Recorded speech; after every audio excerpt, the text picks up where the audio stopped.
cómo enseñarles y cómo apoyarlos en la investigación. Les estoy compartiendo una breve presentación.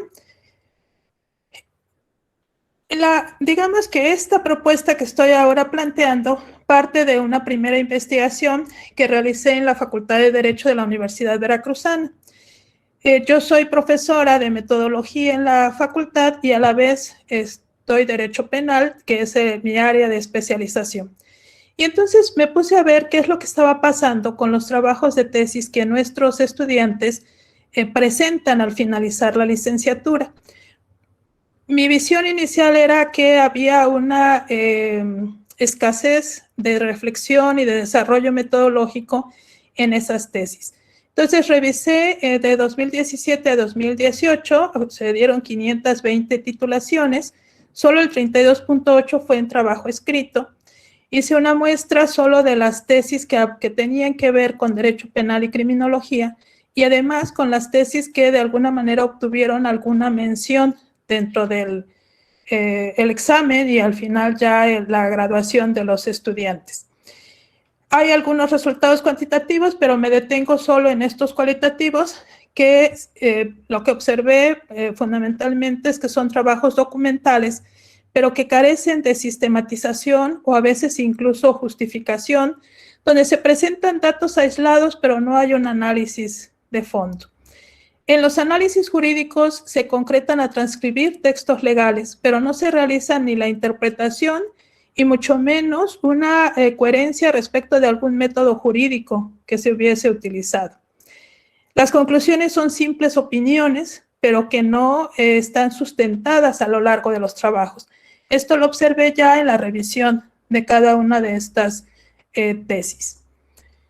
Al mismo tiempo, yo trabajo en un proyecto curricular que se da en la Universidad de Jalapa, otra universidad aquí en la zona donde yo laboro, y ahí se ha hecho una propuesta de investigación que a mí me parece bastante atractiva, interesante y que además va de la mano con todo el pensamiento y el planteamiento que el doctor Fix nos ha legado y que tiene que ver con no dejar la investigación y la docencia aisladas, sino poderlas traer a una propuesta pedagógica que se desarrolle, bueno, en este caso ya son programas doctorales en la investigación de los doctorados. Aquí está el doctorado del derecho y también otras áreas, otras disciplinas que se trabajan de la misma manera. Con esta propuesta se tienen datos de 2 generaciones. La que egresa en el 2019 tuvo una tasa de titulación del 40.8%, mientras que la del 2020 va en 23.8%. Ahí realmente hubo un problema respecto de la terminación de estos estudiantes por todo el tema de la pandemia, tanto para poder concluir las investigaciones como ya después ahora para presentar sus exámenes de grado. Dentro de esta breve explicación, pues quiero plantearles algunos de los elementos que se han desarrollado en esta propuesta de formación en investigación. Lo primero que hemos planteado es que la investigación es un proceso formativo dirigido. Pensamos que no basta hacer investigación, sino que el estudiante debe tomar conciencia de las implicaciones epistemológicas, teóricas y metodológicas que ello lleva aparejado. Se establece toda una propuesta didáctica para que se incentive en los estudiantes de doctorado esa reflexión, esa toma de conciencia.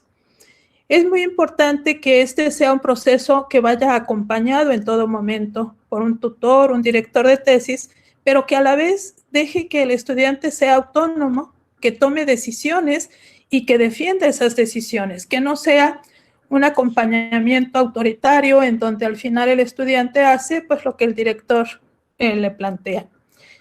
El modelo educativo de esta universidad se denomina EduGestión y se realiza bajo el paradigma constructivista. ¿Qué es lo que planteamos dentro de este proceso de investigación? Que es un proceso continuo y recursivo, permanente, constante, pero que a la vez tenemos que estar regresando en todo momento a revisar los planteamientos, a revisar las reflexiones, el sustento teórico que nos permita ir desarrollando una investigación con ciertos elementos pues básicos, pero ya consolidados. Es un proceso constante y dinámico que nos lleva a hacer, aunque sea de manera inicial, digámoslo así, pues aportaciones al conocimiento. Aportaciones que tienen una diversidad de vías, tanto teóricas como metodológicas, y que siempre van a estar acompañadas de un fundamento teórico, de un fundamento y de un diseño metodológico consciente, coherente, que ahí se presenta. Es un proceso colaborativo. El estudiante nunca está solo, siempre hay posibilidades de diálogo, de discusión que nos permiten ir avanzando. Por supuesto, es formativo e integral, porque estos futuros doctores, pues efectivamente pueden salir con herramientas que les permitan enfrentar ese proceso de investigación. Y como decía yo, es autónomo. Las bases de la investigación que se propone son, por supuesto, inicialmente, prácticamente todo el primer año, todo un sustento teórico fuerte de fondo sobre los distintos temas que se desean investigar, pero a la vez también sobre la metodología que es pertinente para ese tema y esa propuesta de investigación. En el ámbito del derecho se trabaja mucho sobre los métodos jurídicos para que el estudiante sea consciente de que cuando vamos a analizar un fenómeno jurídico, son muchos los elementos que van a estar involucrados y que la letra de la ley solo es una pequeña parte de ese estudio y de ese análisis. Cuando nosotros hablamos ya del sustento teórico, siempre se desarrolla no nada más el estado del arte, sino también explícitamente el estudiante tiene que establecer cuál es el supuesto epistemológico del que parte su investigación, a qué paradigma responde y a partir de ello ya ha encadenado las teorías principales y secundarias que puede estar desarrollando y planteando y que evidentemente le llevan a hacer algunas propuestas teóricas o prácticas ya aplicables en su ámbito de estudio. Los elementos que se vigilan permanentemente es que la investigación sea coherente y congruente, entendiendo la coherencia como una validez interna y externa de todo el planteamiento de la tesis respecto de ese diseño metodológico que se va a utilizar, respecto del tratamiento de la información y la utilización de métodos específicos. Y la congruencia tiene que ver con, pues en ocasiones se habla de la viabilidad o utilidad de esa investigación, pero sobre todo con la posibilidad de que con esa propuesta de investigación efectivamente se pueda explicar el problema y el objeto de estudio del cual se está tratando. La congruencia tiene también que ver con un sentido ético en la posición del investigador, que efectivamente nuestros estudiantes sean capaces de hacer suyo un planteamiento y posicionarse en una discusión teórica, en una discusión metodológica, en una discusión operativa, pero que efectivamente esto se vea reflejado en sus investigaciones, en sus avances y en sus productos. Pues muchas gracias. A mí me gustaría y me gusta compartir todos estos elementos porque me parece que el pensamiento de los grandes, no solo juristas, sino de los grandes científicos como el doctor Fix, se cristalizan cuando se pueden llevar a cabo en estas propuestas concretas, específicas, que en este caso está en marcha. Hay otros doctorados que en donde se está utilizando este esquema de investigación y que pues dan frutos sobre todo en la formación de futuros doctores en Derecho y doctores en distintas otras áreas. Nuevamente agradezco al doctor su generosidad por haberme permitido estar con ustedes y compartirles esto. Muchas gracias, doctor. Muchas gracias, doctora Rebeca Elizabeth Contreras López, por su disertación. Bien, vamos a expresarle nuestro reconocimiento y agradecimiento a través de un fuerte aplauso. Por cierto, más adelante les haré llegar su reconocimiento. Bien, ahora llamamos al doctor José María Soberanes Díez para efecto de que pues inicie su disertación. Para quienes se ausentaron, ocupé parte de su tiempo del doctor José María Soberanes Díaz para expresar algunas consideraciones que este día, pues, de manera muy modesta, les haría llegar acerca del tema de la generación del conocimiento en los estudiosos del derecho. Y entonces ocupé algunos minutos y por razones de traslado tomó un vuelo el doctor José María Soberanes Díez, y eso hizo a que se diera esa disfunción. Ya nos hemos comunicado con él, posiblemente ahorita está tratando de accesar, y bueno, pues como les decía, ocupo estos momentos para efecto de que pues de un momento a otro se nos pueda incorporar el doctor José María Soberanes Díez. Como ustedes se han dado cuenta, ha sido un encuentro académico muy interesante, en donde todos y cada uno de los participantes nos han permitido integrarnos a su trabajo que están realizando, ya sea en materia constitucional, en derecho procesal constitucional, sobre derechos humanos, o hemos escuchado diferentes participaciones sobre la metodología, la docencia e investigación jurídica, que fueron de las, entre otras líneas que desarrolló en vida el señor doctor don Héctor Fix Zamudio, a quien le tenemos un gran recuerdo y que, como decía al inicio de esta sesión, pues si bien es cierto que físicamente ya no está con nosotros, pues está presente su imagen y además su contribución que ha hecho para la difusión de la cultura y el conocimiento científico del derecho. Ustedes hace un momento, cuando su servidor hizo una escueta exposición, hice referencia de una de las tantas reflexiones que hizo en vida don Héctor Fix Zamudio sobre la docencia jurídica, y él estaba en una situación muy firme de que era necesario que en nuestras aulas de las facultades, escuelas e institutos que ofertan los estudios de derecho se hiciera a un lado esa docencia tradicional.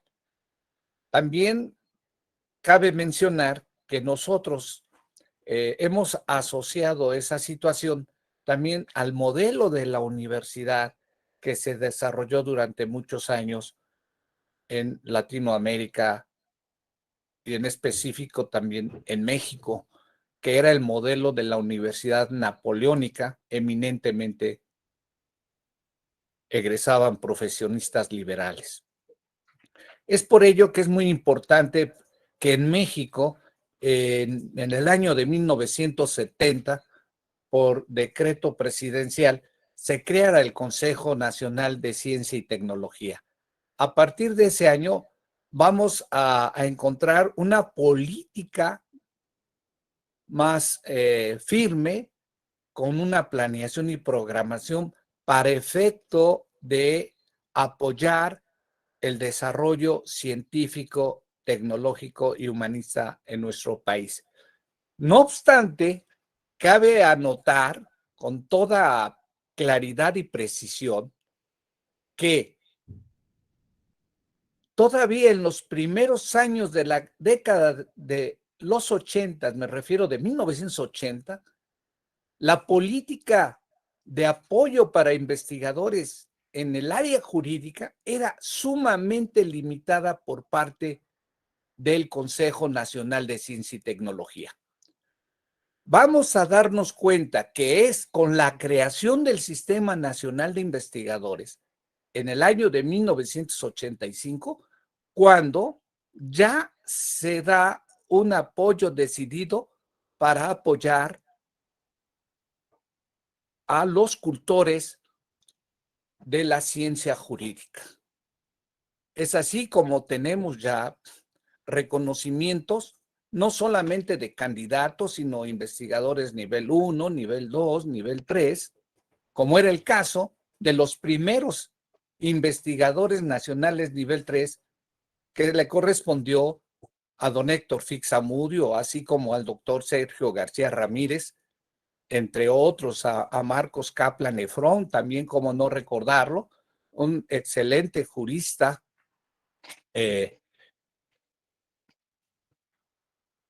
nacido en Argentina, pero que tuvimos la fortuna de que llegó a México y estuvo trabajando en el Instituto de Investigaciones Jurídicas de la Universidad Nacional Autónoma de México.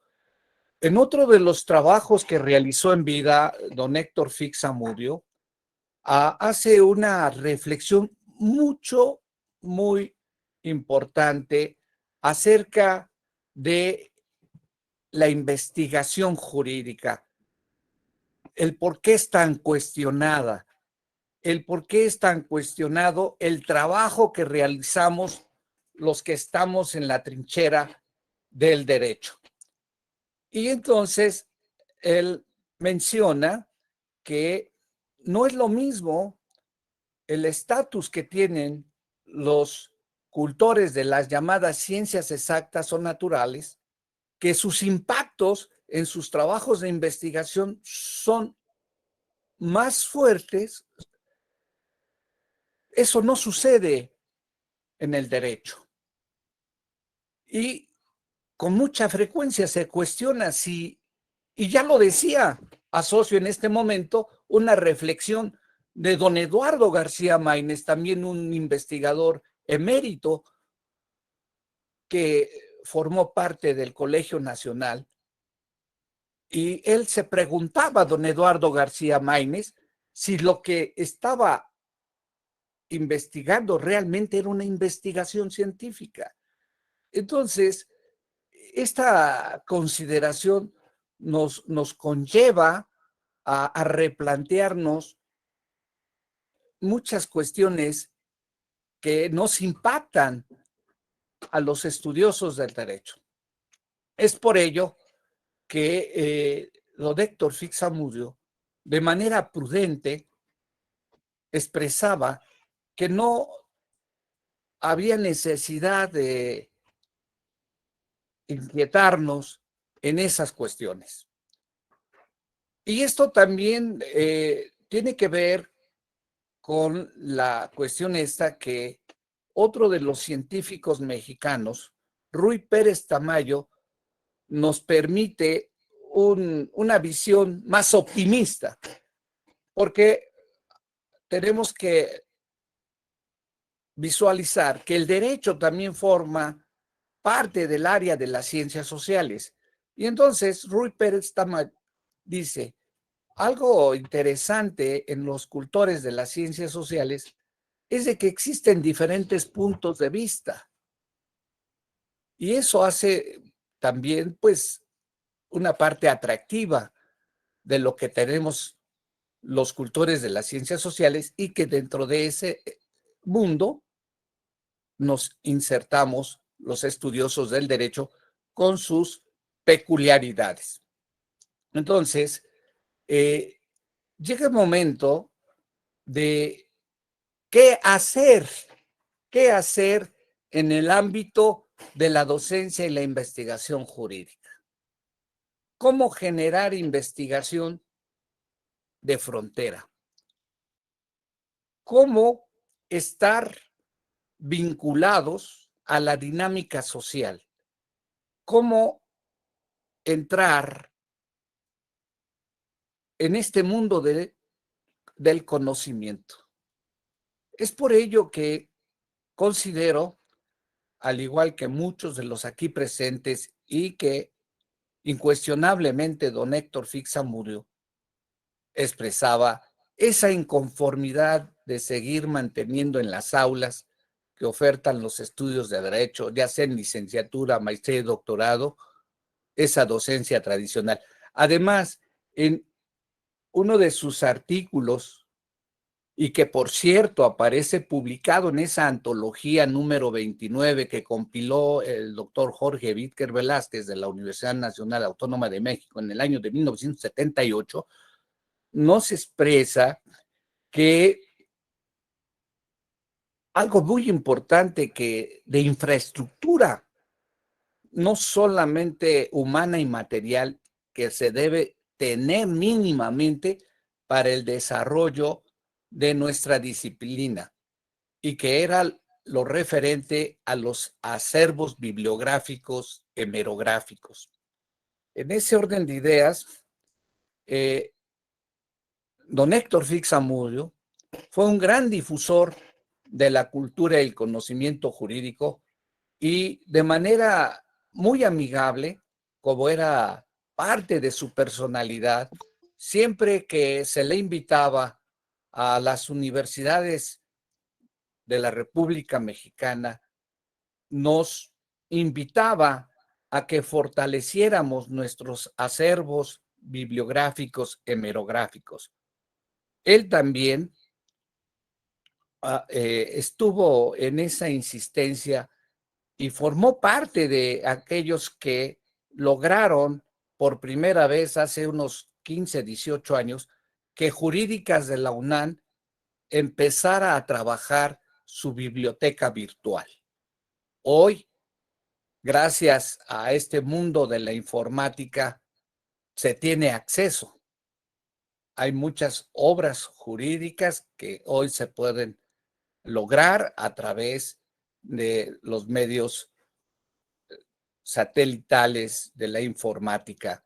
Y bueno, estos son parte de las cuestiones que nos invitan a reflexionar para efecto de dar una respuesta a qué hacer. Por un lado, tenemos un distanciamiento, todavía estamos alejados del mundo de la tecnología.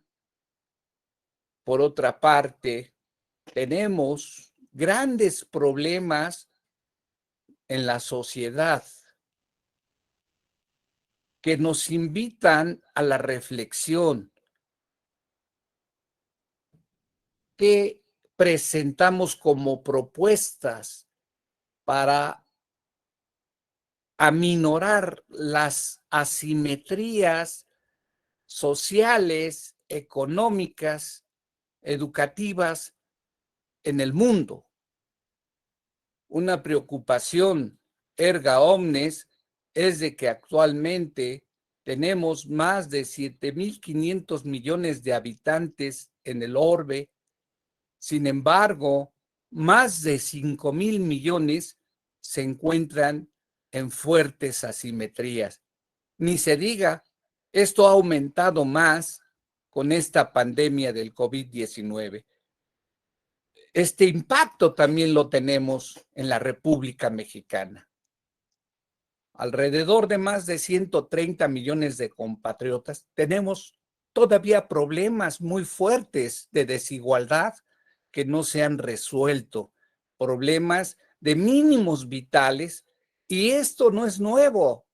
Recuerden ustedes cuando vino a México el varón Alejandro von Humboldt, cuando manifiesta en 1804 que México, la Nueva España en ese entonces, 1804, todavía no se independizaba, era un país muy rico, con muchas riquezas. Sin embargo, daba tristeza, daba dolor ver gente, todavía mucha gente, en condiciones materiales miserables. Bien, pues considero que llega el tiempo para darle acceso a la doctora Helen Contreras Hernández. Son las 17:30 y bueno, pues no me resta más que agradecerles nuevamente su paciencia. Y ya están aquí presente la doctora Helen Contreras Hernández de Tamaulipas, del estado de Tamaulipas, de la Universidad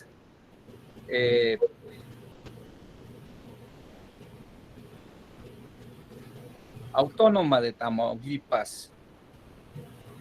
Actualmente, la doctora Helen Contreras forma parte del Sistema Nacional de Investigadores, tiene la coordinación del posgrado de su División de Estudios de Derecho, es autora de varios libros, su doctorado lo hizo en la Universidad de Burgos, y bueno, pues este día la doctora Helen Contreras Hernández va a tratar el tema relativo a la responsabilidad social universitaria, el impulso de la cultura de respeto a los derechos humanos.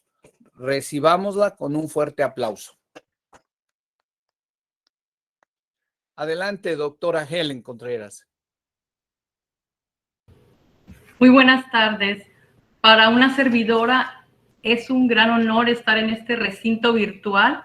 Constituye para mí un privilegio participar en este merecido homenaje organizado por el doctor Rafael Sánchez Vázquez en honor del doctor Héctor Pixamudio, quien se destacó en vida por ser un jurista, profesor, investigador y abogado ejemplar, cuya obra jurídica permanecerá en la historia del derecho mexicano. A continuación, realizaremos algunas consideraciones personales sobre una temática que ha despertado nuestro interés, relativa, como usted bien lo dijo, a la responsabilidad social universitaria, el impulso de la cultura de respeto a los derechos humanos. Generalmente, cuando pensamos en derechos humanos, pensamos en el sistema jurídico mexicano. Sin embargo, ha sido tanta la importancia de los derechos humanos que prácticamente esto ha sido una influencia, no nada más dentro del sistema jurídico, dentro de los ordenamientos jurídicos, sino también dentro de las diferentes organizaciones, instituciones y, por supuesto, dentro de las instituciones de educación superior, las cuales tienen un compromiso social de contribuir a la promoción y defensa de los derechos humanos de los universitarios. Por ese motivo, además de ser un requerimiento universal, estatal y además un requerimiento que es individual de cada uno de nosotros como seres humanos, pues es fundamental que en las instituciones de educación superior también se protejan los derechos de los universitarios.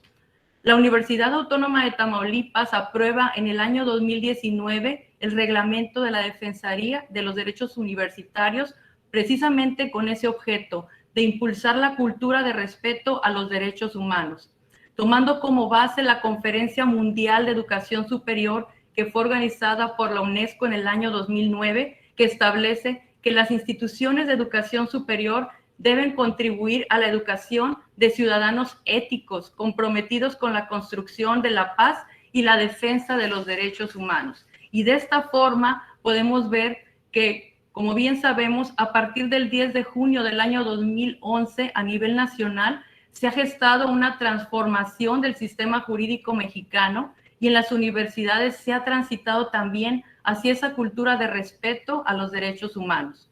Por eso es que a raíz de esa relevante reforma constitucional, en el sentido de impulsar la aplicación efectiva de los derechos humanos, se han realizado ciertas reglamentaciones precisamente con el propósito de lograr la defensa de los derechos humanos, tanto de académicos como de estudiantes dentro de las instituciones educativas. El artículo 3 de la Constitución Política de los Estados Unidos Mexicanos establece el respeto irrestricto de la dignidad de las personas con un enfoque de derechos humanos y de igualdad sustantiva. Por ese motivo, dentro de las instituciones educativas es menester promover esa cultura y habilidades del entorno como parte de la responsabilidad social que tienen las universidades. Estimamos oportuno conceptualizar lo que es la responsabilidad como un deber del ser humano, partiendo de la responsabilidad que es la propiedad del ser humano por el cual el sujeto que lo ejecuta debe de dar cuenta de él. Esto significa que nosotros, en esa libertad que tenemos de decidir, también tenemos una responsabilidad, porque somos responsables de los actos independientemente de la naturaleza de los mismos. Y esa capacidad que tenemos de elegir, pues es fundamental en todo ser humano, pero siempre va unida a una responsabilidad en el actuar. Por eso decimos que el ser humano es el autor de su propio camino y responsable de las acciones que ejecute y debe de dar cuenta de sus actos. Asimismo, toda vez que el ser humano es responsable en sí mismo, en su familia, dentro de la sociedad, dentro del Estado y dentro de la nación, también dentro de las instituciones educativas tenemos una responsabilidad, por lo que todas las acciones que realizamos pues van a repercutir dentro de la sociedad a la que pertenecemos, y de esa manera podemos ver que cuando hablamos de responsabilidad estamos asumiendo que las obligaciones que nosotros vamos a contraer como consecuencia de nuestras acciones. Por consiguiente, resulta imperante dentro de las universidades esa participación conjunta de los académicos y de los estudiantes para que se puedan conseguir los objetivos, no solamente los objetivos académicos, sino también que los estudiantes se formen en derechos humanos y que por lo tanto se pueda impulsar esa cultura de respeto a los derechos de los universitarios. La finalidad es precisamente que prevalezca como prioridad el mejoramiento de las condiciones de vida de los individuos. Como organizaciones, las universidades deben de garantizar el respeto de los derechos inherentes al ser humano, generando las condiciones necesarias para la paz y la prosperidad. Por ese motivo, dentro de la Universidad Autónoma de Tamaulipas, a partir del 2016, que se firmó la Carta Universitaria Compromiso por los Derechos Humanos, se crearon mecanismos de control intrauniversitario de protección de los derechos humanos de las personas dentro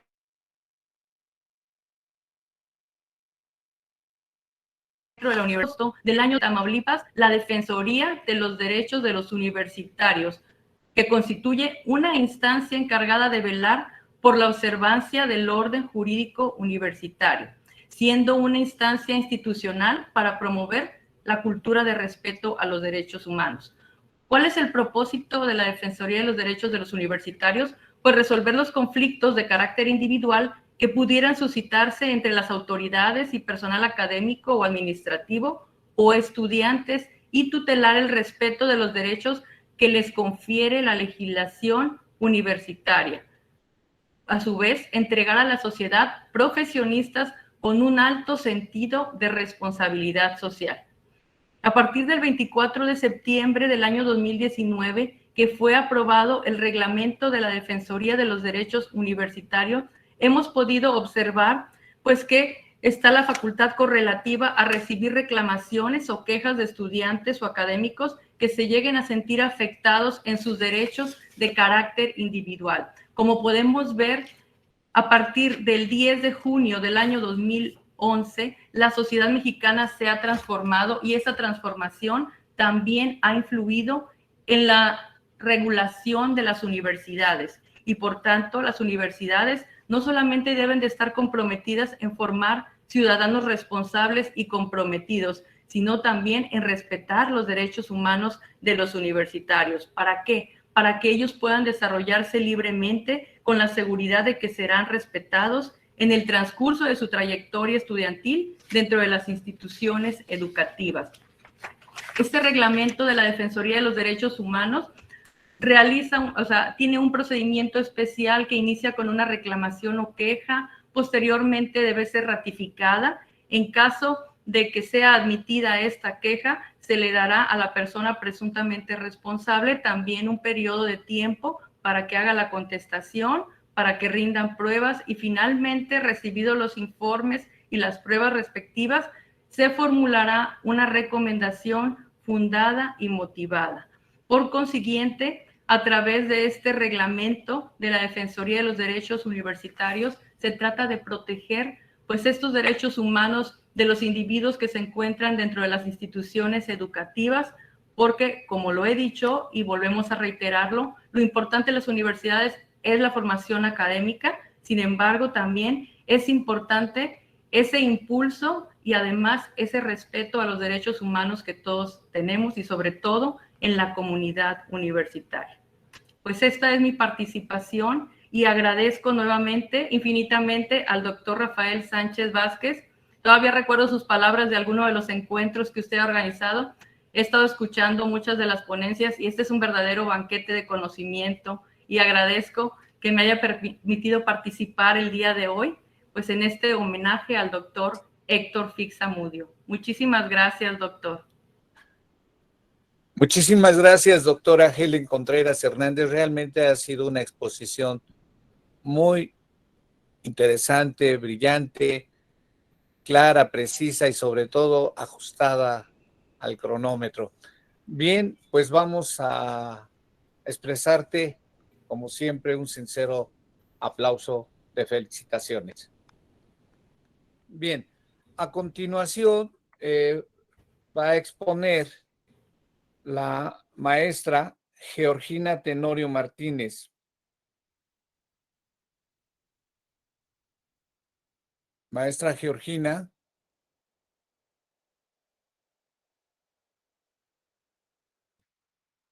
Se da este cambio. Ya estoy aquí, ya estoy aquí. Ah, muy bien. Muchas gracias. Sí, es que... Georgina Tenorio Martínez, colega de nuestra Facultad de Derecho y Ciencias Sociales, integrante del cuerpo académico consolidado Estudios Jurídicos Contemporáneos. El tema que hoy la maestra Georgina Tenorio Martínez nos va a obsequiar se intitula La transformación del rol del docente como consecuencia de la pandemia del COVID-19. Recibámosla con un fuerte aplauso. Muchas gracias, doctor Rafael Sánchez Vázquez, compañero y amigo. Para mí es realmente un honor que me hayas invitado a este encuentro académico en honor del natalicio del doctor Héctor Fix. Creo que todos, aunque no fuimos sus alumnos, hemos estado relacionados con su obra, hemos sido influidos por ella y además, si estamos en la práctica docente, necesariamente tenemos un contacto con su obra. Tú hace un rato señalabas y hablabas de lo que él señalaba en su libro sobre metodología y la docencia del derecho, sobre la importancia de romper con la educación tradicional. Y eso más que nunca se ha visto en estos tiempos, principalmente con el derecho. Este trabajo es una reflexión desde la docencia, que es la que también realizo, aparte de ser parte del cuerpo académico de investigación que dirige el doctor Rafael Sánchez Vázquez. Y eso me ha dado una experiencia relacionada en este momento con la crisis sanitaria que nos llevó a guardarnos a todos en casa y que estamos en este momento llevando de esta forma este encuentro académico. Y esto es precisamente para evitar el contagio del COVID-19. Un poco haciendo el recuento de esta enfermedad que ya parece muy lejana, que ya se nos hizo muy largo este tiempo guardados. El 11 de marzo del 2020, la COVID fue declarada una pandemia por parte de la Organización Mundial de la Salud. La enfermedad se originó en China en diciembre del 2019 y el 28 de febrero se anunció en nuestro país el primer infectado. Para el 23 de marzo se avisó por parte de las autoridades educativas de nuestro país la suspensión de clases presenciales, con la intención de mitigar los contagios del coronavirus, y se adelantaron las vacaciones de Semana Santa, con la intención de regresar el 20 de abril. O sea, no pensábamos estar mucho tiempo sin clases presenciales. Sin embargo, hasta la fecha, no se ha podido regresar a clases presenciales. Llevamos 1 año, 5 meses, para ser precisos, sin haber regresado a las clases presenciales, ya que desde entonces se han registrado lo que las autoridades sanitarias han llamado como primera, segunda y la que estamos viviendo, tercera ola de contagios de COVID-19. Desde ese momento, las instituciones de educación superior trasladaron sus cursos a la modalidad a distancia. No fue una respuesta planeada. Desde ese momento, se pusieron de manifiesto las debilidades y las fortalezas de las universidades en relación a la enseñanza a distancia, así como también los medios técnicos, servicios e instalaciones necesarios para el desarrollo de las clases en esa modalidad, que muchas de las instituciones de educación superior carecían, así como la poca cobertura de Internet en algunas regiones de nuestro país. La educación a distancia no era nueva para algunas universidades, pero no constituía una práctica generalizada. Era solo para aquellos que tenían los recursos y las habilidades para impartirlas. En la Benemérita Universidad Autónoma de Puebla, en la cual yo pertenezco, se cuenta con la modalidad a distancia, pero solo para 7 licenciaturas, de un total de 81 que se imparten en la modalidad presencial. Si nos damos cuenta, es una mínima parte de ese mundo de licenciaturas que se imparten en la UAP.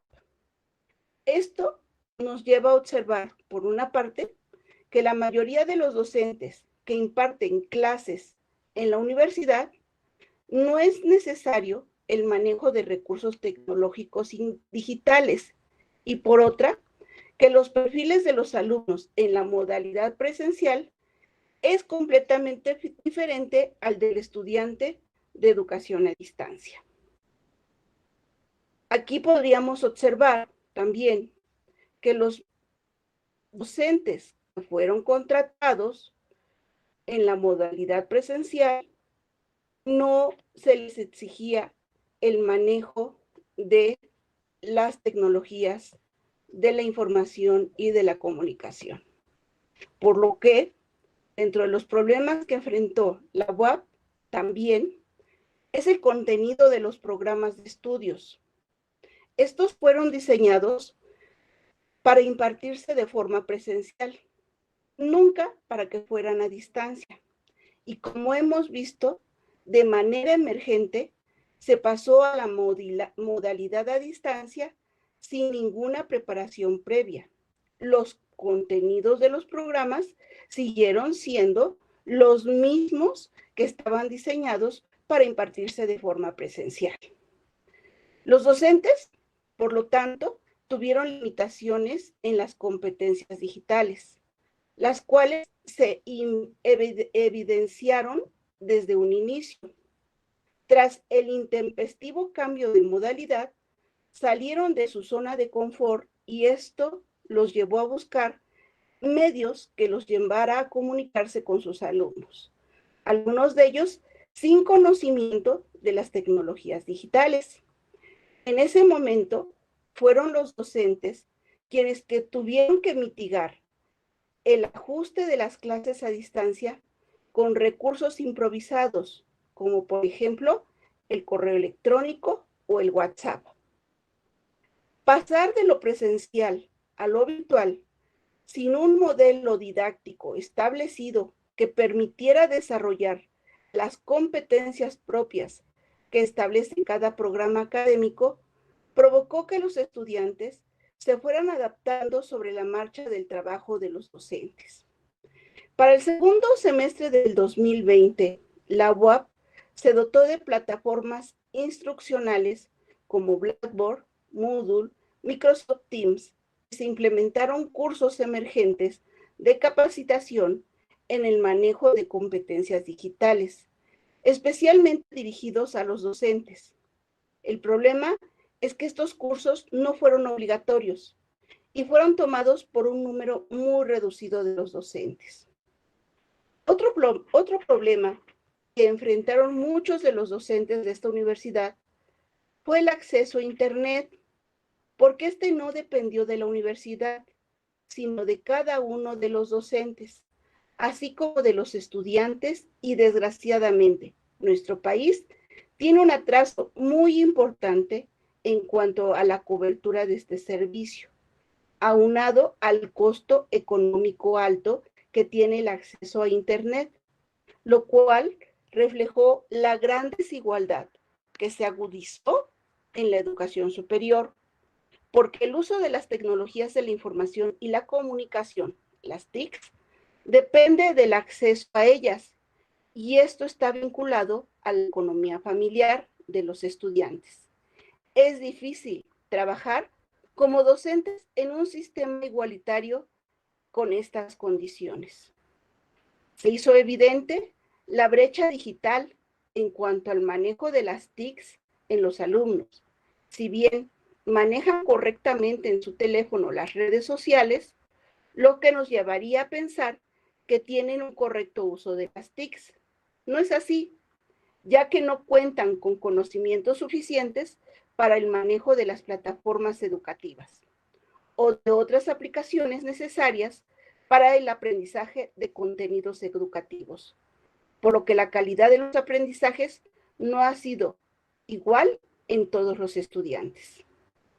En conversaciones con los docentes de esta universidad, hemos detectado que se sienten aislados frente a la cámara de la computadora, ya que la mayoría de los alumnos no prenden sus cámaras, y esto nos lleva a ver que con esta modalidad se pierde el límite entre lo público y lo privado. Los estudiantes tienen que tomar sus cursos desde sus hogares y muchas de las veces no les resulta agradable que sus compañeros vean las condiciones en que viven. Tal situación ha creado problemas, ya que con frecuencia el docente quiere verles y les pide que prendan sus cámaras.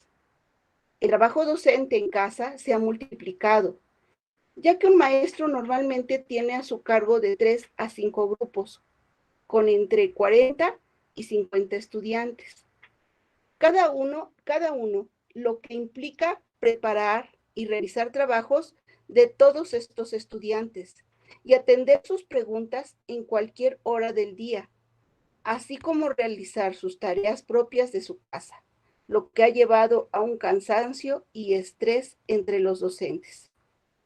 La educación a distancia actual está en crisis debido a que existe un desajuste entre los avances tecnológicos, la currícula, las metodologías de la enseñanza y las necesidades de los estudiantes. Si bien esta crisis sanitaria nos colocó en un estado en el que tuvimos que utilizar todos los recursos de los que veníamos hablando años atrás y que ya lo había mencionado con mucha anticipación el doctor Fix Zamudio y el doctor Rafael Sánchez Vázquez en su libro Metodología de la Ciencia del Derecho, y que por diversas razones los docentes posponían su uso. Esta situación abrió una oportunidad para transformar e innovar la educación. Es el momento de empezar a ver qué funciona y qué no, y qué cosas vamos a seguir sosteniendo cuando volvamos al aula. Esta coyuntura da cuenta de que el Internet es un espacio que nos ha permitido seguir con el proceso de enseñanza-aprendizaje, poniendo valor al rol del docente y vincularnos con los estudiantes desde otros ámbitos, no solamente desde las facultades o el aula. Se abordan retos pedagógicos y procesos de evaluación que plantean una transformación educativa. La educación a distancia sin duda es necesaria, pero insuficiente si de entrada no se cambia el modelo educativo, si no se hace un análisis profundo de los currículums, de los contenidos enciclopédicos centrados en lo disciplinario. El regreso a las aulas no va a ser igual a como existía antes de la pandemia, ya que esta nos impulsó a implementar políticas orientadas a la formación de habilidades digitales en los docentes y en los estudiantes de manera permanente. Hay que preparar a los alumnos para el teletrabajo o el trabajo en casa, condición que pareciera que llegó para quedarse aún después de la pandemia. Las TICs por sí solas no tienen una función pedagógica por sí mismas. Por eso es necesario que como docentes estamos obligados a cambiar las formas en las que enseñamos y aprendemos, sumando la tecnología digital a las prácticas pedagógicas cotidianas. Como señala el doctor Rafael Sánchez Vázquez en su libro Metodología de la Ciencia del Derecho, dice textualmente: actualmente y para bien de la humanidad, por medio del avance científico y tecnológico, se han logrado sorprendentes desarrollos en los medios de impresión y de comunicación de la información. Aprovechemos este avance científico y tecnológico y desarrollemos estrategias didácticas. En este caso, la propuesta sería híbridas que permitan el tránsito entre la presencialidad y la virtualidad.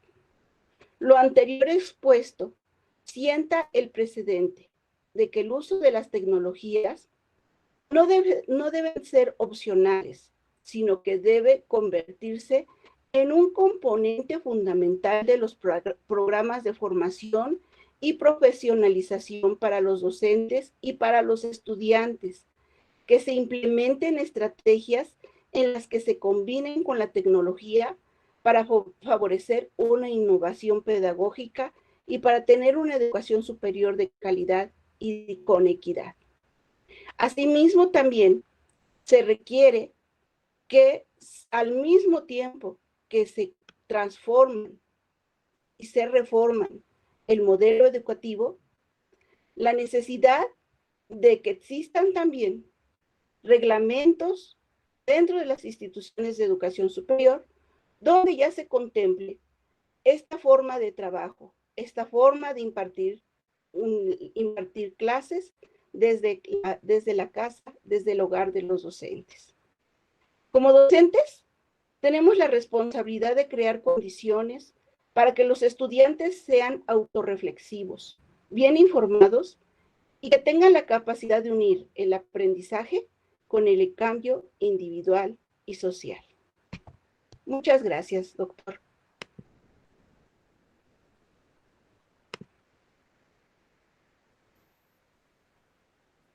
Muchísimas gracias, maestra Georgina Tenorio Martínez. Realmente ha sido una exposición muy interesante que nos lleva a la reflexión. Incuestionablemente muchas de las cosas que ha manifestado nuestra amiga Gina Tenorio es lo cotidiano que se vive y es realmente un momento que ya no podemos soslayar para aprender a integrarnos a un mundo más cercano a esta nueva realidad que efectivamente, como atinadamente lo decía la maestra Georgina Tenorio Martínez, pensábamos que iba a ser efímero, pero pues ya va más de un año y eso realmente es sumamente difícil de entender, pero que lamentablemente es lo que se está viviendo y como bien precisabas, Gina, a veces hay situaciones que para algunos no es problema el contar con un ordenador. Sin embargo, han pasado más de 35 años cuando en la revista Perfiles Educativos una doctora en pedagogía manifestaba que se daban grandes problemas de asimetría porque no todos contaban con ordenadores. Han pasado más de 35 años, pero está ahí un problema de la pobreza. Pues solo me resta felicitarte y expresarte un fuerte aplauso por esa participación tan interesante que nos has dejado. Muchas gracias, maestra Georgina Tenorio. Gracias a ti, Rafael. Muchas gracias. Un abrazo. Gracias. Bien, ¿sí dijo el doctor Zamora? Sí. El doctor Zamora Gran en breve se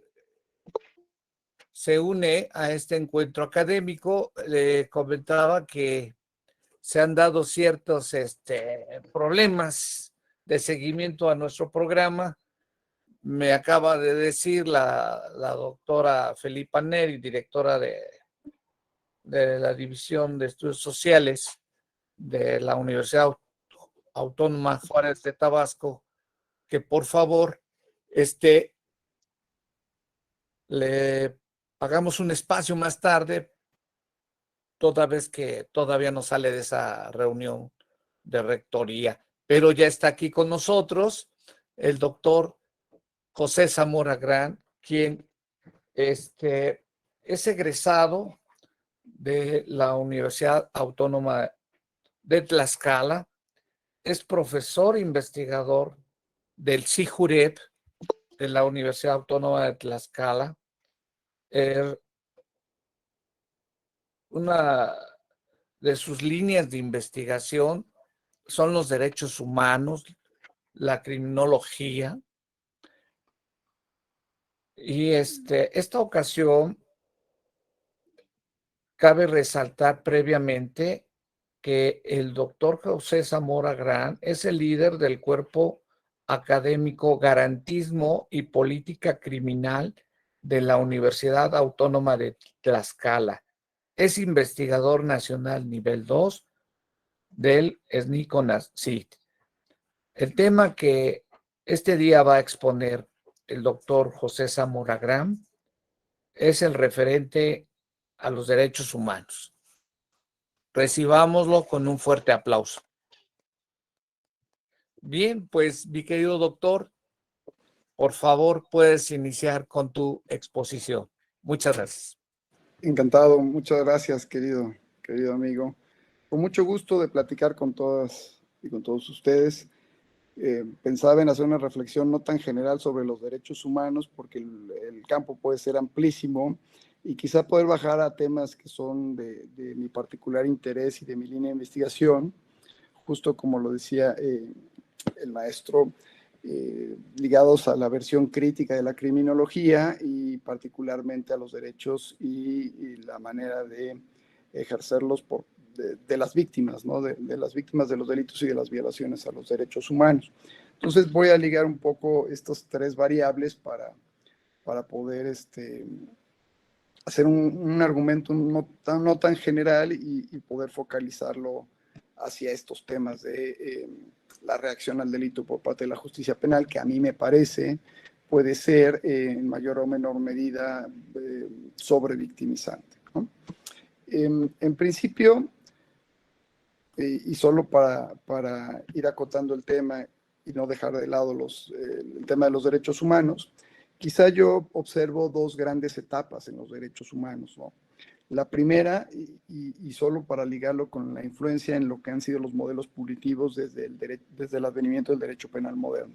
Esta primera etapa, con el advenimiento de la igualdad, del nacimiento de las constituciones modernas hacia el iluminismo clásico, ¿no? Donde se empezó a configurar, entonces, bajo el presupuesto de la libertad igual para todos, un modelo punitivo, ¿no? Que pretendía la protección de la sociedad, ¿no? Respecto del delito, ¿no? El bien delito tendría que ser protegido por el mal sociedad y se fue construyendo bajo un argumento de libertades para las personas esta necesidad de reaccionar para proteger a la sociedad organizada, en su momento bajo la fórmula del contrato social, que era la ideología imperante en la época. Esa construcción ideológica fue conformando un modelo punitivo particular que ahora identificamos como de defensa social, que se empezó a moldear ahí hacia el siglo XVIII-XIX, en el inicio del derecho penal moderno, pero que con la influencia del positivismo y con el positivismo criminológico no solo se afianzaría, sino que sesgaría un poco o recrudecería sus fórmulas. Pero tenían algo en común, ¿no? Incluso en la teoría del derecho penal en general, se ha clasificado para efectos didácticos entre escuela clásica y escuela positiva como un derecho de acto de autor, y distinguirlos epistémicamente. Yo lo que hago aquí para efectos de hablar de la defensa social es ver lo que tienen en común ambas escuelas, que fue la defensa social. Es decir, bajo argumentos deterministas o indeterministas, como lo maneja Zaffaroni, atribuir y legitimar la reacción al delito para proteger al bien sociedad del mal delito, aunque la causa de la explicación del delito fuera diferente, ¿no? Es decir, reconociendo o no reconociendo libre arbitrio y, por tanto, afirmando o que se nacía delincuente o que libremente se había elegido delinquir. En ambos casos era un modelo legitimado para reaccionar a favor de la sociedad y en contra de los que eran etiquetados o calificados como delincuentes, no importando sus causas. Pero aquí hay un punto fino en el que quiero hacer énfasis. La ideología de la defensa social, ya sea con su influencia contractualista o con su influencia positivista, pues tuvo 2 siglos para afianzarse, ¿no? Ya sea bajo una ideología o con otra, pues las tesis criminológicas fueron cambiando su argumento, pero tenían eso en común. Y lo que tenían en común era diferenciar entre las personas, ¿no? Las buenas y las malas, los delincuentes y los no delincuentes, los peligrosos y los no peligrosos. Esta inercia de clasificar a las personas, pues hacía del derecho penal una herramienta para decidir por unos, los que podían decidir en la ley, quiénes deberían ser controlados y cómo se legitimaba el control, ¿no? Entonces el derecho penal al final diría, estas personas son las malas, hay que controlarlas y bajo ese argumento de personas inferiores, controlarlas, ¿no? Y entonces el derecho penal, bajo ese tipo de lógicas y sin poder sistematizar cada teoría, cada tesis criminológica, se fue recrudeciendo hasta hacer del modelo de defensa social un modelo más represivo que garante, ¿no? De hecho, la variable garante que medio en ciernes empezaba hacia el iluminismo clásico con algunas de las corrientes de esa época, principalmente la de Beccaria, ¿no? Que es la corriente utilitarista más pragmática, no las otras, la de derecho natural y la racionalista, que fueron las que formaron duramente a la escuela clásica del derecho penal, fueron conformando un modelo punitivo en general represivo, ¿no? Donde lo importante es controlar a los así tachados como o etiquetados como delincuentes, como diferentes, como malos. Esta inercia llevaría, me parece, a 2, pues no acontecimientos, sino grupos de acontecimientos que evidenciarían que polarizar a las sociedades y dividir y clasificar a las personas, pues no traería nada nuevo. Quizá el ejemplo más lamentable es el Holocausto nazi, ¿no? Bajo la ideología positivista es que se construyó toda la inercia fascista y nazista que derivó en el Holocausto, ¿no? Aquí uno de los criminólogos críticos más reconocidos hace una expresión muy enfática, y me refiero a Juan Bustos Ramírez, cuando dice: de esta inercia tenemos la experiencia más lamentable de la historia de la humanidad, el genocidio de judíos por los nazis. Y cuando uno se adentra en cómo se llegó hasta ahí, pues la influencia del positivismo y de esta inercia de polarizar y de clasificar entre raza superior, inferior, buenos, malos, peligrosos, no peligrosos, raza pura, no pura, etcétera, etcétera, que ha sido histórico en la historia de la humanidad, pues se legitimó incluso en la ley el exterminio de unos por otros, ¿no? Entonces, ¿qué más lamentable que ello? Pero dice Zaffaroni, y aquí lo cito, hay obras muy interesantes donde él afirma, me refiero ahorita, por ejemplo, en Busca de las Penas Perdidas, que el sistema penal bajo esos presupuestos ha causado más muerte de la que ha podido prevenir, ¿no? Todas las tesis lombrosianas que tuvieron eco durante todo el siglo XIX y gran parte del siglo XX, o todas las derivaciones bajo otro tipo de argumentos, pero bajo los mismos sustentos epistémicos, nada bueno dejaba en un ejercicio punitivo, represivo, que se estaba ensañando con los así etiquetados delincuentes, los malos, los peligrosos, los inferiores, los que no habían evolucionado, y un sinfín de tesis criminológicas que darían o conformarían esto que ahora denominamos un modelo punitivo de defensa social, donde las variables quizá más importantes son el retribucionismo penal y el utilitarismo, es decir, el castigo para que se pague por el mal causado. Te pago con un mal, el mal causado, y tú tienes que sufrir por el sufrimiento que cometiste, ¿no?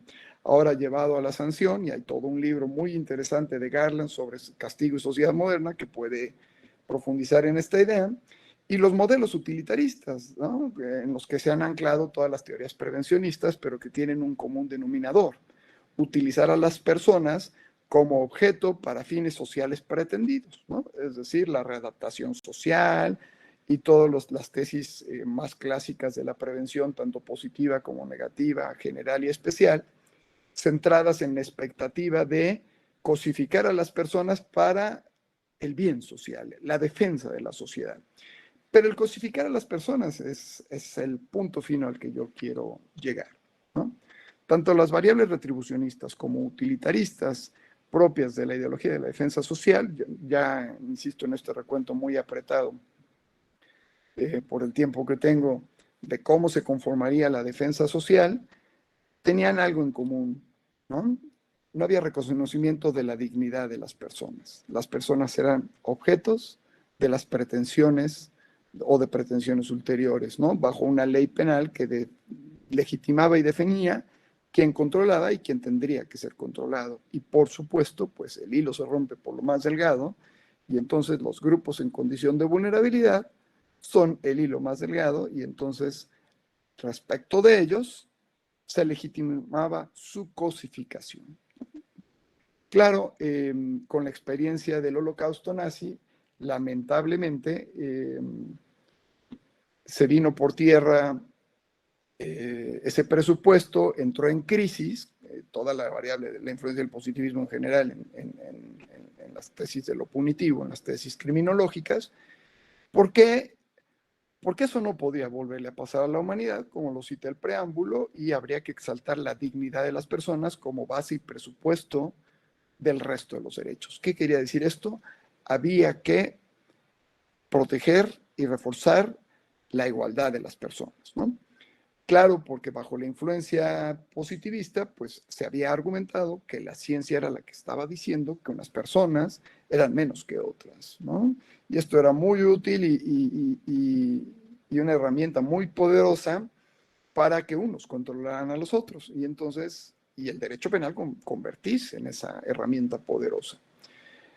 Con el advenimiento entonces de la dignidad humana, pues quizá el punto más importante de la dignidad, o una de las características más importantes de la dignidad, es que no hay personas buenas, no hay personas malas, no hay mejores o peores, no hay superiores o inferiores, no hay buenos y malos, hay personas. Y las personas son dignas en derechos y no hay clasificación de personas. Una inercia que lamentablemente sufrió todo el modelo de la defensa social en todas sus disciplinas y en todas sus variables. Y entonces, las personas son personas y como tal no pueden ser cosificadas. Y entonces todos los modelos retributivos y utilitaristas, totalmente antagónicos y contrarios o incompatibles con la dignidad humana, pues tendrían que dar de sí. No han podido, pero tendrían que dar de sí. La influencia el poder no solo de la Declaración Universal, sino toda la inercia que generó con los tratados internacionales de derechos humanos sustentados en la dignidad humana, pues empezarían a empujar para la transformación de los modelos punitivos correspondidos con la dignidad humana, donde las personas pudieran ejercer derechos. Eso llevó a que el derecho penal empezara a retomar y a recuperar, como Ferrajoli lo afirmó, su calidad de garante, ¿no? Su aspecto garantista. Sí, el derecho penal reacciona, dice Zaffaroni, ¿no?, contra el delito, pero también, y como tal, sanciona, pero también garantiza derechos para evitar el abuso de poder, ¿no? Bajo el presupuesto de la equidad y de la igualdad ante la ley y de la dignidad humana. Eso motivaría a la postre por reformas importantes en nuestro país. A pesar de las resistencias, pues llegó al final del día la reforma del 2008, que pudo haber llegado 8 años atrás o más, pero pues en la administración del presidente Fox no le alcanzó, los contrapesos, las resistencias fueron muchas. Un modelo represivo que dé fuerza al Estado, pues sí es muy atractivo para quien ejerce el poder y difícilmente se suelta. Hasta el 2008, ¿no?, que finalmente llegó, y entre otras la reforma, pues un ejemplo muy claro es quitar la categoría readaptación social para ponerla de reinserción social. Y creo que aquí, con ese ejemplo, puedo expresar mi idea, ¿no? Si readaptamos, estamos utilizando a las personas como objeto, ¿no?, de pretensiones utilitaristas socialmente útiles, pues. Pero si reinsertamos, las personas ya no son cosas, sino sujetas de derechos. Las personas tienen derecho a resocializarse, y el presupuesto anterior es las personas tienen la obligación de readaptarse. Yo tengo que cumplir una pena, se me deslinda mi responsabilidad, cumplo una pena, y ahora tengo derecho a reinsertarme socialmente, a salir en libertad y ejercer derechos, tener un proyecto de vida, tener un trabajo, ejercer derechos. Y el Estado tiene la obligación de habilitarme para ejercer derechos, porque no soy una cosa, soy una persona, ¿no?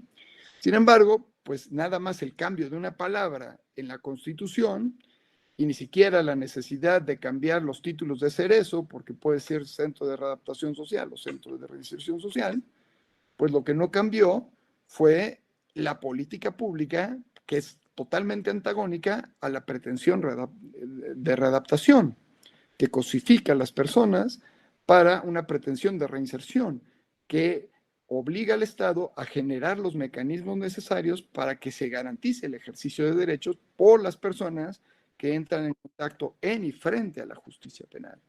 Con el advenimiento del modelo acusatorio garantista, ¿no?, o de corte garantista, pues el equilibrio está para que el más débil, ¿no?, para que las personas más débiles con más derechos puedan enfrentar en la contienda proceso penal al Estado como iguales, ¿no? En la igualdad de armas. Esto viene de la influencia ideológica de las tesis sociológicas del conflicto, ¿no? Hay que empoderar al más débil para que el pleito sea justo y gane el mejor, ¿no? Y eso es justicia en términos garantistas y en términos de justicia moderna, me parece, sin profundizar en esta variable en particular, ¿no? Entonces, equilibrar la justicia implica pelea entre iguales. Y esto ha traído o trae una serie de reflexiones de por qué, aún con el advenimiento de un modelo procesal garantista y democrático, mucho más correspondido con la dignidad humana y por lo tanto con los derechos humanos, es decir, un sistema que garantice el ejercicio de derechos a quien está frente a la justicia penal para lograr su acceso a la justicia, personas imputadas de delito, personas víctimas de los delitos. Bueno, ¿por qué este modelo no ha podido ser eficaz? La reforma del 2011 en materia de derechos humanos trataría de reforzar aquella reforma, ¿no? Todas las autoridades en el ámbito de su competencia están obligados a la protección, promoción, respeto y garantía de los derechos humanos en el ámbito de su competencia bajo los principios de universalidad, progresividad, etcétera, etcétera, los otros dos. Bueno, ¿y por qué no sucede? ¿Por qué no podemos garantizar derechos? la propia reforma del 2011 distingue entre derechos humanos y garantía de los derechos humanos. Antes le llamamos garantías individuales y mezclábamos todos, y entonces me lavo las manos de la obligación de garantizar un derecho que ya tengo sustantivamente reconocido. Bueno, creo que el talón de Aquiles está aquí. No podemos o no hemos podido generar mecanismos de garantía suficientes que permitan el acceso a la justicia y sentencias justas, como lo dice la Constitución: sanción para el culpable, absolución para el inocente y reparación para la víctima, ¿no? Esto que dice la Constitución es teoría del garantismo penal y lo plasmó Ferrajoli en su obra de Derecho y Razón muchos años antes, ¿no? Bueno, eso lo retoma la Constitución. Ahora la pregunta es, ¿cómo logramos eso? Porque si vemos las estadísticas, ¿no? Y aquí no es crítica, no hagamos crítica de café, ni digamos que todo está mal, pero vayámonos a lo que dice el INEGI, ¿no? El INEGI dice se cometen más de 33 millones de delitos al año, lo viene diciendo desde el 2011, pero se pueden resolver menos de 200,000. O sea, el 0.00. Ya lo demás que me digan está bien, pero eso que dice el INEGI, una institución pública, cuyos datos son obligatorios para estructurar políticas públicas, nos lleva a esa conclusión, ¿no? Entonces, están fallando los mecanismos de garantía. No podemos ni con el 1%, están fallando los mecanismos de garantía. ¿Qué razones hay? Muchísimas. Yo les voy a enunciar aquí solo algunas, pues sé que tengo muy poco tiempo y por favor, querido maestro, si me paso, me haces una seña o me haces caras de que ya me tengo que callar, ¿no? Voy lo más rápido que puedo. Bien, creo una variable importante es, no hemos logrado una transición hacia un modelo correspondido con la dignidad y tenemos reminiscencias del positivismo criminológico, de la ideología de la defensa social, muchas más de las que queremos aceptar, ¿no? Pero para hacer ejemplos mucho más concretos y variables mucho más claras, bueno, la epistemología garantista dice que un sistema garantista, un sistema que funciona con la teleología del garantismo, tiene tres partes, tres planteamientos fundamentales que Ferrajoli de manera magistral, a mí me parece, y con una metodología muy clara, formula a través de tres preguntas: ¿cómo y cuándo castigar? ¿Cómo y cuándo prohibir? ¿Y cómo y cuándo juzgar? ¿No? Entonces, la epistemología garantista supone la respuesta a estas tres variables, que eso es lo que hacen Derecho y Razón, ¿no? Le dedica un capítulo de 300 hojas a cada respuesta, ¿no? Nosotros, en la reforma del 2008, digo nosotros, en este país, con la reforma del 2008 dimos respuesta a la tercera pregunta, ¿no? ¿Cómo juzgar? Ah, bueno, la respuesta es con un modelo procesal acusatorio bajo las variables garantistas que un modelo tal presupone, ¿no? Y los principios de presunción de inocencia, carga de la prueba, etcétera, etcétera. Pero no contestamos las otras dos: ¿cuándo y cómo prohibir? Y cuándo y cómo sancionar o castigar.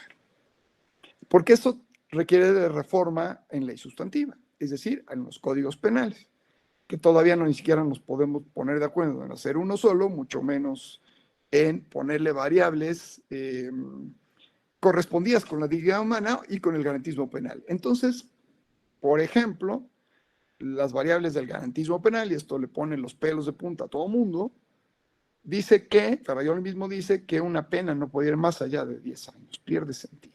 Estamos a años luz de poner una pena privativa de libertad que dure menos de 10 años, ¿no? O máximo 10 años, estamos a años luz de eso. Por eso entiendo que, aun cuando venga la reforma a la ley sustantiva, yo quiero ver cómo queda. Como tenemos que ver cómo quedó la reforma del modelo procesal acusatorio, que si bien se adhirió en mucho, felizmente, a los postulados garantistas, dejó variables propias de la defensa social, ¿no? Es decir, de los modelos inquisitivos, en completo error de método, porque estamos haciendo convivir epistemologías antagónicas en una misma fórmula procesal y punitiva, ¿no?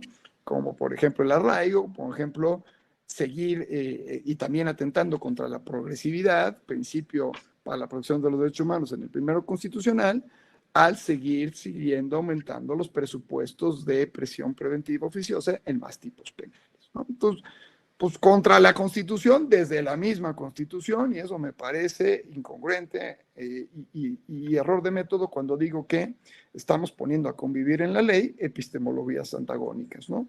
La de la defensa social y la que tenemos en construcción, que puede ser el garantismo penal o alguna otra fórmula más correspondida con la dignidad humana, que podría no ser solo el garantismo penal y que tenemos influencias de otras corrientes, pero no es el tema de hoy, ¿no? Esa me parece que es una causa. La incorrespondencia entre el modelo sustantivo y entre el modelo adjetivo se traduce en ineficacias y en violaciones a derechos humanos, ¿no? La otra variable es esta que les decía. ¿Qué grado de garantismo tenemos, no? Porque, bueno, pues sí, ya le llamamos modelo procesal acusatorio, ya lo bautizamos así lo bautizamos en la reforma, en las exposiciones de motivos, etcétera, etcétera. Pero si le preguntáramos a Ferrajoli, por decir algo, algún estudio sobre garantismo, va a decir, bueno, vamos a ver qué grado de garantismo tienes, ¿no? ¿Qué tanto te correspondes con los principios garantistas y qué tanto no? Porque todos los sistemas acusatorios adoptados, principalmente en Latinoamérica, pero en toda Iberoamérica, en todos los países de esta influencia occidental, ¿no?, del derecho romano-germánico, pues han implementado sus modelos procesales acusatorios, pues tropicalizándolos a su leal saber y entender y adecuándolos a lo que creen que es importante. A mí me parece que también adecuándonos a nuestra particular cultura de la criminalidad por efectos de legitimación. Y es que 2 siglos, por lo menos, de fraguar, de cocinar un modelo de defensa social en la ley, en el saber penal, en el discurso, en la literatura, en los medios de comunicación, pues lo que propiciaron es una particular forma de entender al delito y a su reacción. Eso que los criminólogos críticos han llamado, pues, una particular cultura de la criminalidad bastante represiva, ¿no? Las personas se sienten buenas y los malos son los otros, los que tienen que ser controlados. Y hay un estudio lindísimo de finales del siglo pasado en Barcelona. El libro se llama Los no delincuentes, que fue un estudio de antropología social o de psicología social, donde queda demostrado de manera no solo suficiente, sino dramática, cómo una cultura de la criminalidad de influencia positivista, no lombrosiana, de influencia positivista, estaba arraigada en la cultura de la criminalidad de todos, en el ámbito en donde se hizo ese estudio, que fue Barcelona, que es una de las ciudades más progresistas del mundo, ¿no? Ya se pasó. Perdón, ¿ya me pasé, maestro? Ya. Me callo. Entonces, transitemos a un modelo mucho más correspondido con la dignidad humana, ¿no? Y entonces adecuémonos a este segundo paradigma de los derechos humanos en la justicia penal. Es mi mensaje, maestro, y agradezco mucho su invitación, como siempre, y sus atenciones, de las que lamentablemente no siempre puedo corresponder. Le agradezco mucho. Y gracias a ustedes por escucharme. Muchísimas gracias, doctor José Zamora Grant. Realmente ha sido una excelente disertación. Tenemos un cronograma de programa y, bueno, mil disculpas para el doctor José Ramón Narváez. Y bueno, pues vamos a despedir al doctor José Zamora Grant con un fuerte aplauso.